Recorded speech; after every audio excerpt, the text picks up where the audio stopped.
Thanks for watching. Please subscribe, and if you like the video, leave a thumbs up.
So I'm not sure.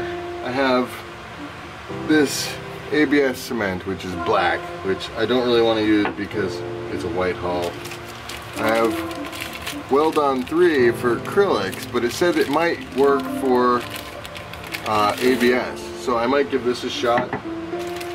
And then I have epoxy and then, you know, crazy glue. So I'm gonna try a little bit of the Weld On, because if that works, then that'll be great.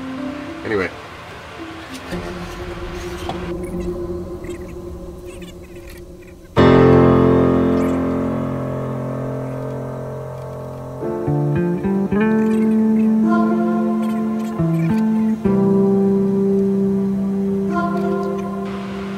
I'm gonna let that set up and see how that works. But right now what I have to do in the steps is put this box into the boat. So I'm going to do that really quick. The Weld On 3 worked pretty well on the ABS, which is good news because it's clear, which is great. So I'm going to move the boat over here. Now we're working on the radio equipment. So these are, you know, 25 kilogram, all full metal gear. Yeah, these are full metal gear servos, so they will more than be able to handle the weather helm. Hopefully the sheets too. So.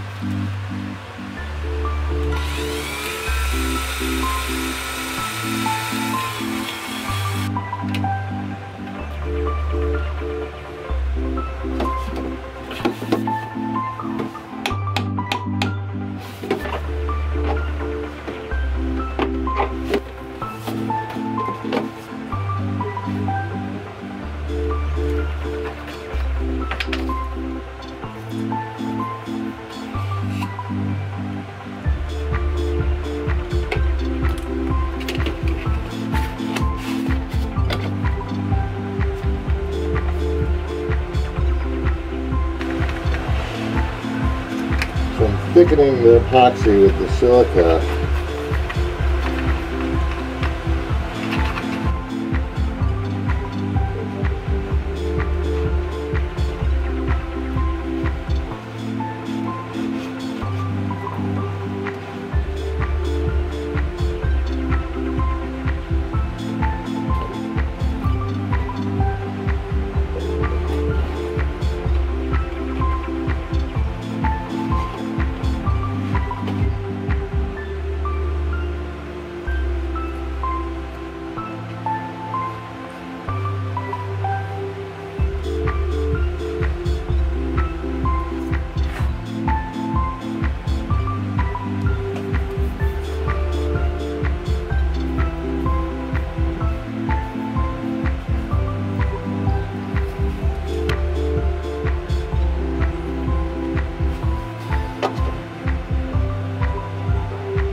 started without starting the camera. So I got some of the Weld-On 3, loaded it into my squirter here, and I pre-glued the steering bushing, steering washer, and the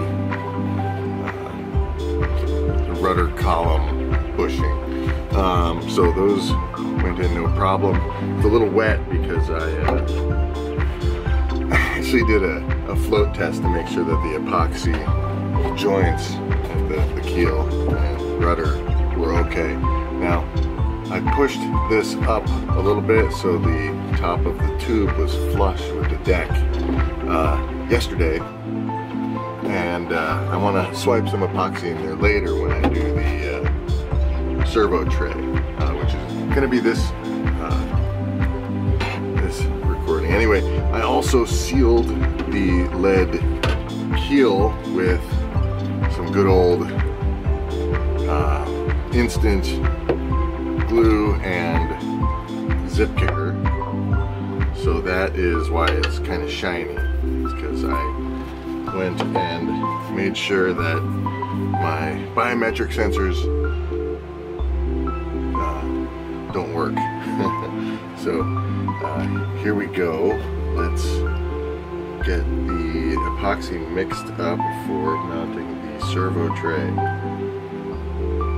going to mount it on here, here, and here so that it is angled level, so that I don't have any weird flexing issues with the servo arms. So that's what's going on.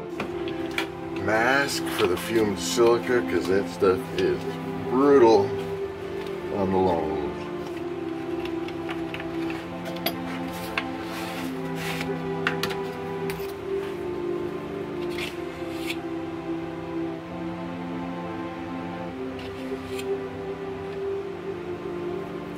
That's quite a bit.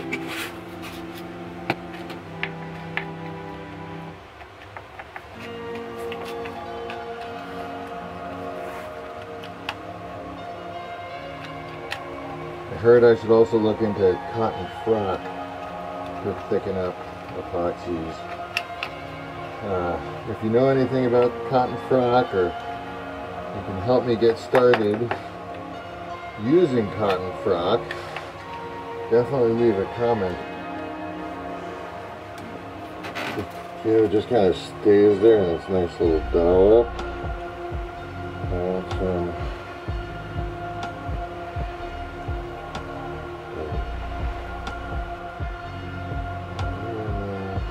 It goes off a little bit earlier with the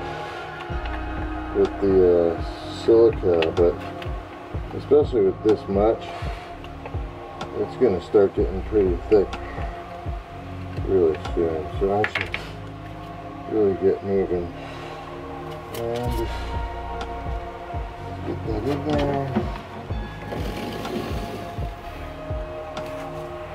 I'm happy with that. That just went right in. And I have it on the keel, a little bit on the keel here, and then on the 2 points here, so that the wood's off of the bottom. There's a good gap in the middle here for water. Although, I mean, I'm pretty sure it looks like it's pretty good with regards to water. I was going to print out something on my 3D printer to put on the glue onto the bottom, onto the back of that, so I could do one of these socks.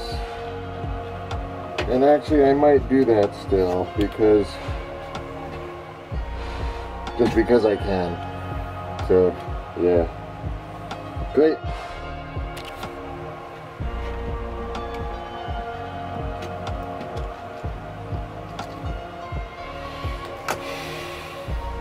The RC version. Now, do I go like that, or do I go like that? Oh, that's a mess.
nail that.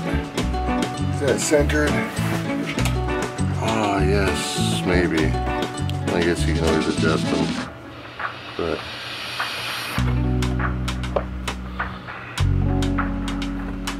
alright, close enough.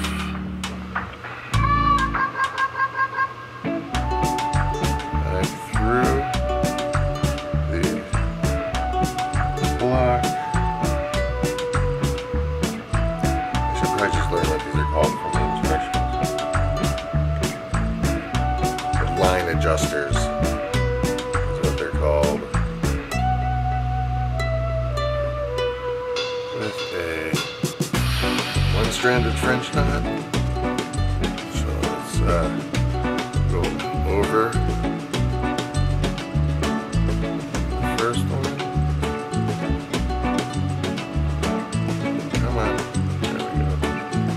Over on the first one, and under the second one, and then I just pull the tag through the little loop that's formed. And there we go. Okay.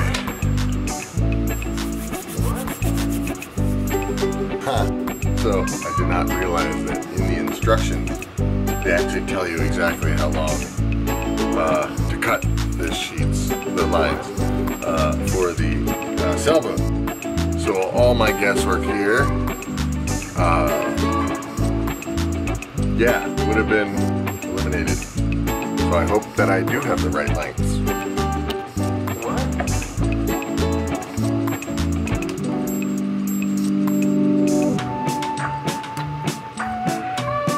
I'm going to do a bowl in here instead of the single stranded French braid.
So this is my sail accompaniment, and I'm a little dismayed because, well, you know, the diagram here shows the jib is having a line and a pocket for that line in the front, and there's supposed to be extra fabric up around the corners where the sails need to be attached and things. There is a fold of fabric along the top, along the front and bottom of the mainsail, and I do have PVC tape. So I'm gonna try and make do, see what I can do, and yeah, if it works, it works. Great.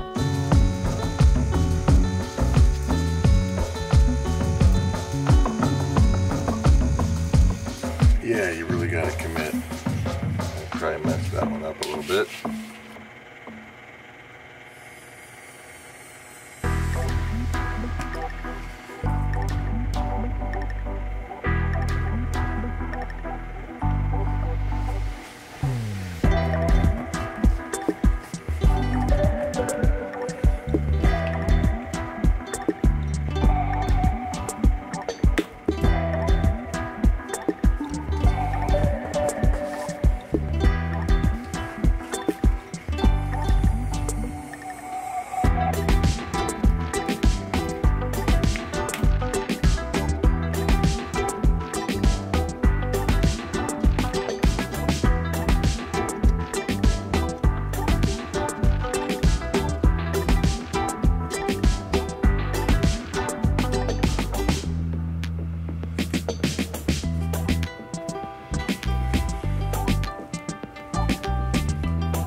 have a little piece with a hole in it, but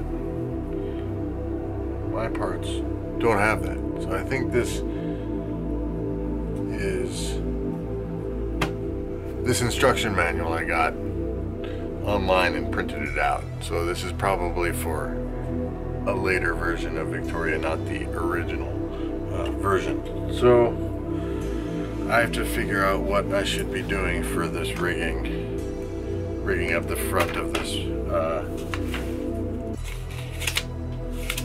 jib boom. Now I'm on to measuring out the lines and rigging the main mast. So I'm just going to do that. I'm going to cut out the backstay at 52 inches. So what I did, I just taped my tape measure to my desk, and I taped the line, and then I just roll it out and measure it and cut it. So 77 centimeters.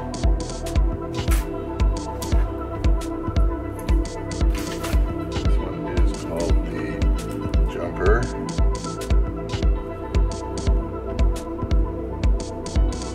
Jumper line at 30 inches and 30 and 5/16.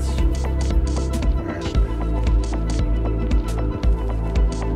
So this goes at the top of the mast.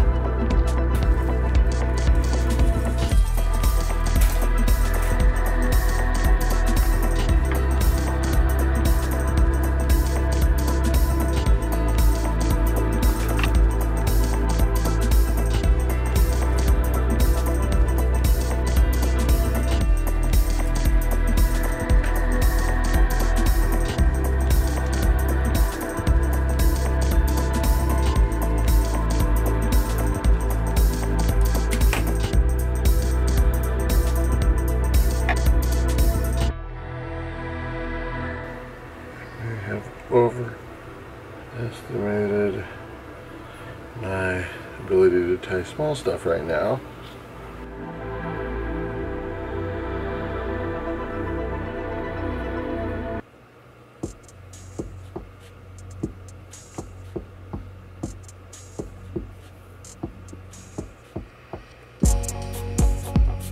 Okay, backstay. French knot, half hitch, and then a full hitch. And I'm not going to bother looking exhaustively for information online about this.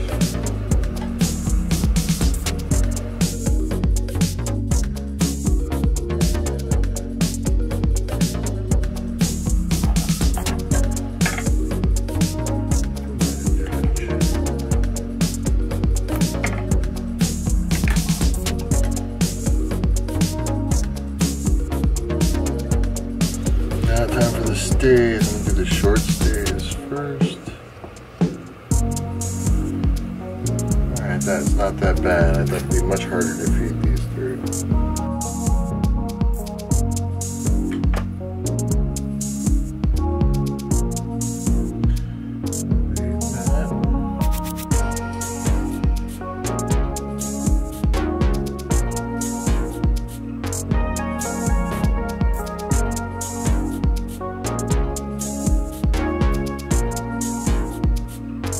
Because I want to cut them as close as I can.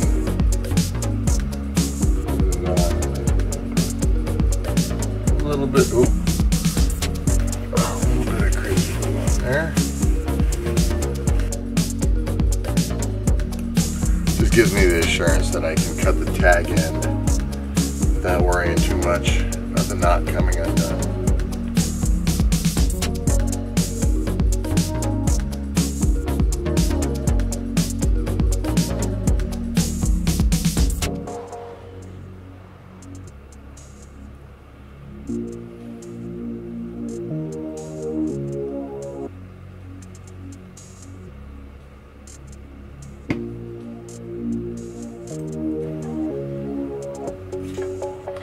I may end up shortening these just because that looks really weird. I kind of want it around here, but I'm just going to do this for now, get us out on the water.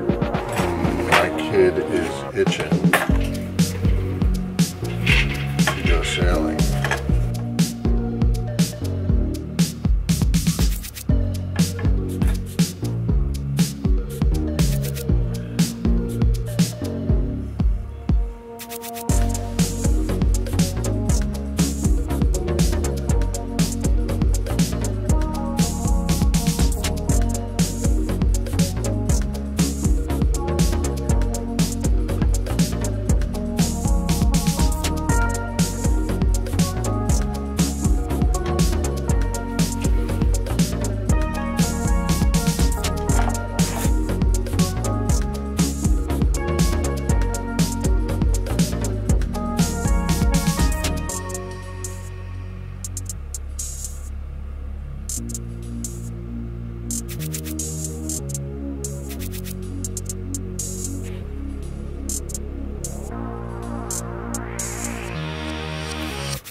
Again, oh sorry, I guess you got a bunch of hair there.